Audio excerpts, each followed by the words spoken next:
Varre, varre, varre, varre, varre, vassourinha.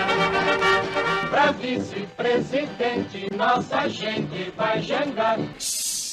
Não fica falando em vermelho não, que vermelho tá fora de moda. E atenção, atenção, ouvintes. O senhor Jânio Quadros acaba de renunciar à presidência da República. É Jango, é o João. Dentro da legalidade. Você que está vendo que o parlamentarismo não funciona. Você que tem o direito de escolher o seu presidente e o seu governador. Compareça dia 6 e marque não. Não, não, não, não, não. E se a força é tua? O povo brasileiro jamais atingirá os seus grandes objetivos sem que se realize no Brasil as reformas de base reclamadas por toda a nação. Assim sendo, declaro vaga a presidência da República. –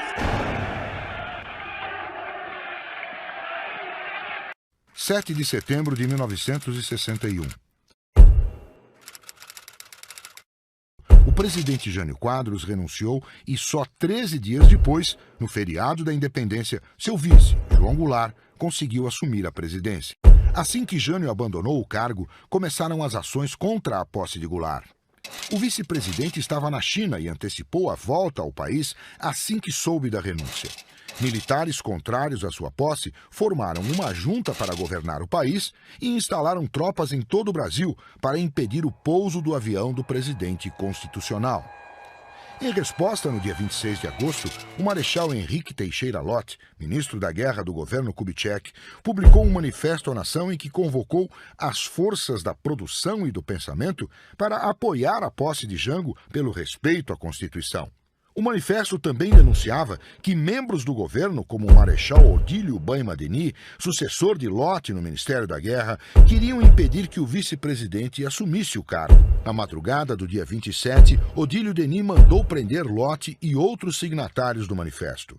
No dia seguinte, Ranieri Mazzilli, presidente da Câmara dos Deputados, enviou ao Congresso outro manifesto de militares, desta vez contra Jango. O documento dizia: o senhor João Goulart constituir-se-á, sem dúvida alguma, no mais evidente incentivo a todos aqueles que desejam ver o país mergulhado no caos, na anarquia, na luta civil. As próprias Forças Armadas, infiltradas e domesticadas, transformar-se-iam, como tem acontecido noutros países, em simples milícias comunistas. E ainda há pouco, como representante oficial, em viagem à União Soviética e à China comunista, tornou clara e patente sua incontida admiração ao regime desses países, exaltando o êxito das comunas populares. Mas Jango tinha popularidade. Havia sido eleito vice em 2 governos seguidos. Na primeira eleição, teve cerca de 500 mil votos a mais que Juscelino. Naquela época, a Constituição previa eleições independentes, uma para presidente e outra para vice. Assim, era possível que os dois pudessem ter ideologias diferentes, como aconteceu no governo de Jânio Quadros. O apoio popular à posse de Jango continuou, com a liderança do cunhado dele, Leonel Brizola. Esse apoio ficou evidente numa pesquisa feita pelo Ibope no estado da Guanabara. 81% da população defendiam a posse de Goulart, apesar de o estado ser governado por Carlos Lacerda, que promovia ações contra Jango. Deputados e senadores não aceitaram as condições colocadas pelo manifesto dos militares. No entender deles, o regime presidencialista seria uma das causas da crise política que o país vivia. No dia 30, com Jango ainda no exterior, o relator da comissão, o deputado Oliveira Brito, propôs uma emenda à Constituição para transformar o regime de governo em parlamentarista. Na mesma sessão, deputados e senadores concluíram que seria necessária uma votação entre os congressistas. Em 1º de setembro, um dia antes da votação da emenda parlamentarista, Goulart desembarcou em Porto Alegre, vindo de Buenos Aires e Montevidéu. As tropas ainda estavam em prontidão. Finalmente, no dia 2 de setembro, uma comissão mista votou a nova emenda e no mesmo dia obteve o resultado. Vai ser anunciado o resultado da votação. Votaram sim 56. 233 senhores deputados, não 55, total 288 votos. Foi aprovada a emenda em segunda e última discussão. Estão convidados os senhores deputados a receberem o presidente da República, Dr. João Goulart, quando desembarcar nesta cidade. O Brasil se transformou numa república parlamentarista, com a posse de João Goulart na presidência e de Tancredo Neves como primeiro-ministro. No dia 5 de setembro, milhares de pessoas recebiam Jango em Brasília, com o hino nacional. Entre povo, militares e jornalistas, ele deu a sua primeira mensagem às forças vivas da produção. Realmente, os trabalhadores constituíram uma das forças mais vivas e mais atuantes nessa batalha pela legalidade. Trabalhadores, estudantes, jornalistas, povo, classes conservadoras, clero, civis e militares, todos se confraternizaram nessa luta extraordinária pela manutenção da paz e pela legalidade. E que a São Paulo, aos seus trabalhadores e às forças vivas da produção no estado de São Paulo, nesta hora, as minhas homenagens e o meu apelo para que colaborem com o governo que vai se instalar na República, pois da colaboração de São Paulo e do Brasil dependerá o êxito do novo governo que se instalará sob o novo sistema parlamentarista. 31 de dezembro de 1962. No último dia do ano, os brasileiros ouviram o presidente João Goulart às 7h30 da noite em rede de rádio e televisão. Àquela altura, o governo dava como certa a vitória do não ao parlamentarismo. O plebiscito aconteceria dali a uma semana. Com o presidencialismo, Jango tinha a oportunidade de relançar o seu governo. Dias antes da fala de fim de ano, o presidente lançou o Plano Trienal de Desenvolvimento para orientar o governo até o fim do mandato, em 1965. O economista Celso Furtado e sua equipe conceberam e escreveram o plano em 3 meses. O plano falava em levar a inflação de 50% para 25% ao ano no final de 63 e, ao mesmo tempo, manter o crescimento anual em 7%.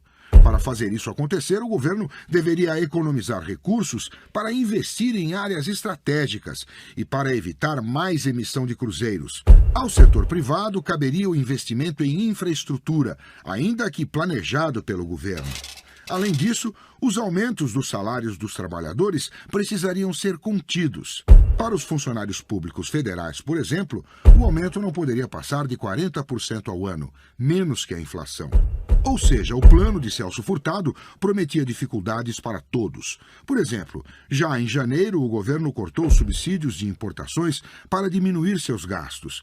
Petróleo, trigo e papel de imprensa, entre outros produtos, ficaram mais caros. Outro exemplo, para ajudar na contenção dos preços, o governo dificultou o endividamento das empresas. O país precisaria também conseguir um acordo com o nosso principal credor, os Estados Unidos, para facilitar o pagamento da dívida externa e, assim, poder continuar pagando as importações que a indústria precisava para manter o seu crescimento. Esse é justamente o aspecto principal do estudo do pesquisador Felipe Loureiro sobre o Plano Trienal.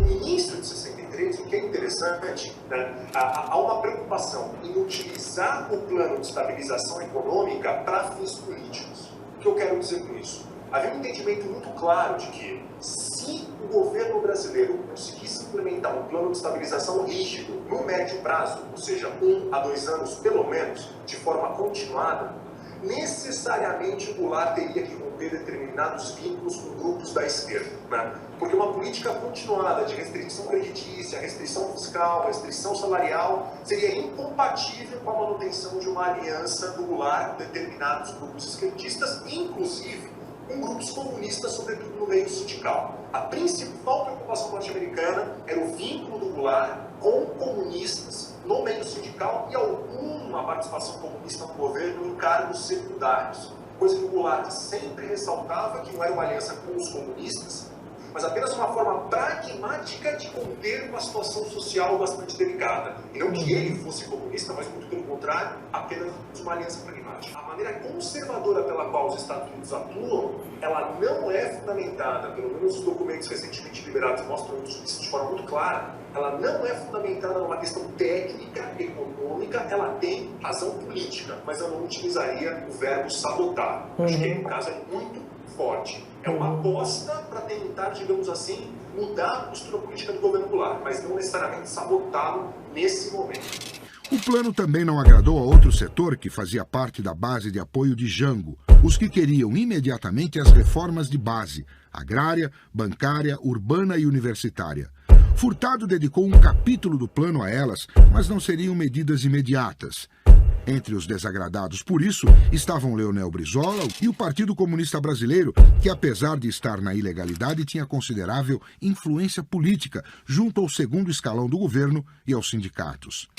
As dificuldades políticas cresceram e o governo Jango foi rapidamente abandonando o plano.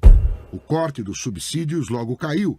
Também o aumento do funcionalismo superou os 40%.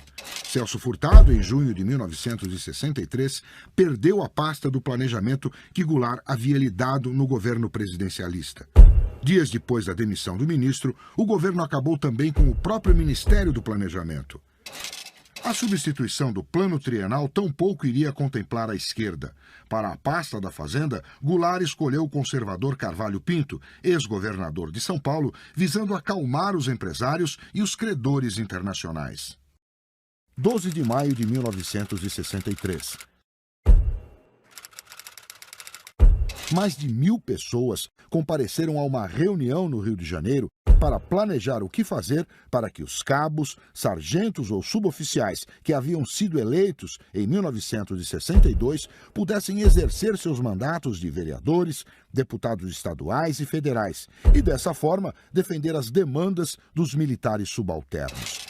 Eles queriam melhores soldos, assistência médico-hospitalar e códigos disciplinares menos rigorosos. Em alguns casos, era preciso autorização superior até para se casarem. Esses militares haviam apoiado a campanha da legalidade em 1961 e defenderam a posse de João Goulart na presidência da República após a renúncia de Jânio Quadros, quando houve uma tentativa de golpe. Muitos deles se candidataram e foram eleitos declarando apoio às reformas de base propostas por Goulart. Mas, diferentemente da Constituição atual, que permite que militares votem e sejam eleitos, a Constituição de 1946, vigente na época, não era clara sobre a elegibilidade dos militares, e quase todos foram impedidos de exercer seus mandatos pelos tribunais regionais eleitorais. O caso foi parar no Supremo Tribunal Federal. Naquele domingo, reunidos, escreveram um manifesto que foi lido pelo subtenente da Aeronáutica, Gelsi Rodrigues. O discurso inflamado entrou para a história, como relatou o jornal Última Hora. O documento adverte as forças da reação e do golpismo para que não tentem reviver 1954 e 1961, porque, se isto fizerem, terão que, desta vez, encarar-nos de frente como vanguarda e sentinela que somos de nosso povo. A esse povo afirmamos que, quando a ameaça de um golpe tentar concretizar-se no país, aí então o rufar de nossos tambores confundir-se-á com o martelar das oficinas. Nova advertência é feita em seguida à minoria reacionária, se com manobras sórdidas ou com o dólar sujo impedir as reformas, porque nós, sargentos e oficiais progressistas, autênticos nacionalistas, pegaremos em nossos instrumentos de trabalho e faremos as reformas juntamente com o povo. Lembrem-se, os senhores reacionários, o instrumento de trabalho do militar é o fuzil. O subtenente paraquedista Gelsi Rodrigues Correia, que leu o manifesto, foi preso e submetido a um inquérito policial militar enquadrado na Lei de Segurança Nacional. 12 de setembro de 1963. 4 meses depois da reunião e do manifesto, no dia 11 de setembro, o STF confirmou que cabos, sargentos e suboficiais não poderiam ser eleitos, e os que já haviam sido eleitos não poderiam assumir seus cargos. A decisão do STF bastou para que cerca de 600 suboficiais da Marinha e da Aeronáutica se mobilizassem e, armados, tomassem vários prédios em Brasília durante a madrugada do dia 12. O Departamento Federal de Segurança Pública, o Ministério da Marinha, a Rádio Nacional e o Departamento de Telefones Urbanos e Interurbanos. A capital do país ficou incomunicável. Houve um tiroteio em plena esplanada dos ministérios, com vários feridos. Um militar morreu. Um civil também morreu, metralhado numa barreira instalada num dos acessos a Brasília. Mas a revolta não durou muito. Perto de 12 horas depois, tropas do Exército sufocaram o movimento. Cerca de 600 sargentos cruzeiros navais tomaram a capital da República, prenderam o ministro do Supremo Tribunal Federal, o presidente do Supremo Tribunal Federal, e prenderam o presidente da Câmara dos Deputados. Ou seja, só não prenderam o Goulart porque estava na Guanabara, no Rio de Janeiro. Então, a rebelião dos sargentos foi um episódio muito grave que desgastou muito o governo Goulart.